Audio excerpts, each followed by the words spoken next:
We are joined by Chyree Walker. Chyree had a double-double with 12 points and 13 rebounds.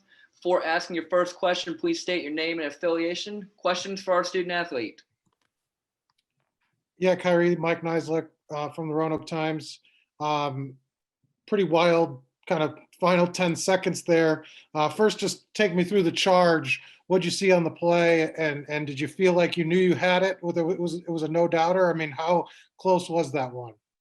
I knew I turned the ball over the play before, so I just knew I had to get it back. As he's come up the screen, I see him driving down the lane. I just threw my body in sacrifice. And then the final play, you guys make that free throw. What was your vantage point of the shot, and did you worry that was good? Actually, I was right next to him when he threw the shot up. At the time, I didn't, but I turned around, I see it go through the net. I was like, wow, that's a tough shot. Did you guys need a few minutes to kind of knock the rust off? You guys had a 10-day layoff. Did it feel like you needed a few minutes? Yes, I feel like our pace on offense was affected by the layoff. So it took us a minute just to get the juices flowing again.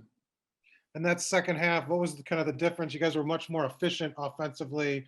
What did Mike coach tell you at halftime? Just like I said, it was just our pace. The way we were just moving the ball on offense and just sprinting into everything. And how big is a game like this where it's so close and you guys can hold on? I mean, don't have a lot of veterans, but so how important is one like this to kind of get these under your belt to kind of give you those experience in close games? It's very important, especially the second half of the season. Every team we face is going to be a battle. So we take everyone we can get.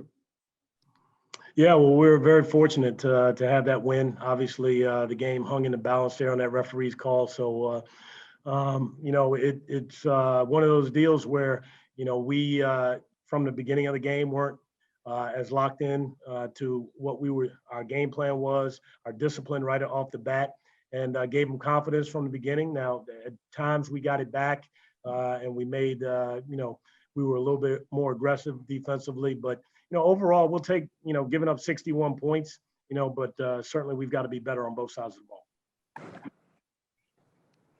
Questions for Coach?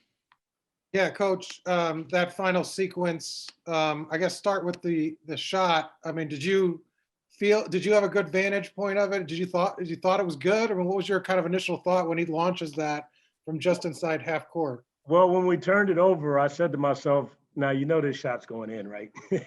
I just knew it was just one of those nights where, we just weren't, we were good, but we just weren't good enough. And they were gaining confidence. They had confidence to begin. We took it away a little bit, and then they were gaining it down the stretch. They have, two terrific scores. We're really three. All three of their guards can really score the ball. And, they had the ball in the hands of their best player, and he made a tough shot, and just fortunate there wasn't more time on the clock. Well, there's 3 seconds. How frantic is that? And did you have to what do you tell your guys? Would you have liked to see them do anything differently there? I mean, how do you kind of, what do you do in those with 3 seconds to go? I mean, if a guy makes a half court double pump shot against you and you lose the game, I mean, I can live with that. It sucks, but I mean, how much harder can you make it for them? What I mean? And so some of those shots go in and some don't. Obviously we've been on the tail end of some of those over the years where they've gone in, and we've been on the good end where they didn't go in, where they didn't count. So, the idea, defensively is to make teams take tough shots. And if they hit them, really is not a whole lot you can do. In that situation, I thought our defense was pretty solid. Xavier did a really good job, and God made a tough shot, but like I said, not enough time. And Chyree draws the charge. I mean, he thought that was probably going to be the defining play, but was important, and because that would have been the winning basket too, or tied the game. Right. Yeah. That's who we are. We pride ourselves on being gritty and tough and making championship type plays, whether it's diving on a loose ball or out of bounds to save it to a teammate or taking charges. And so that's been a staple of our program. Since I've been here, and particularly in the last 4 or 5 years, we have different guys that are willing to step up and be charge takers. And obviously that's a big one right there by Chyree. You guys up by 10 in the second half, and then they get that 5-point possession with the technical. Was it a Yeah. technical? My What first was- one.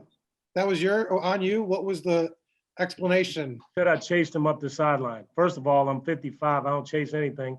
I may have taken 2 steps, but I never left the coach's box. But unfortunately, I was a little bit too demonstrative and got a tech. And so obviously put our team at a disadvantage by doing that. And I've got to be better under emotional control.